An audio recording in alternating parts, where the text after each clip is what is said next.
Hello friends, welcome back to the my new video guys and my YouTube channel guys. Today friend we are going to talk about guys auto rotated screen guys. How can be off in Poco phone? Guys, you want to off your auto rotate setting in your Poco phone. So how can you off today? I will show you guys in this video guys. So before starting video friend, first of all go and subscribe the channel guys. Click the bell icon and like my video. So friends, now let's see how can we off auto rotate screen setting in our Poco mobile. First of all guys, open your phone setting guys.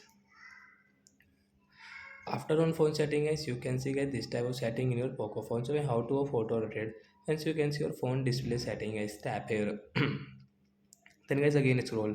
As you can see your auto rotate screen guys, right side is icon guys, you will have to click. Then guys your auto rotate will off and guys you can see the screen will not rotate in your Poco phone guys.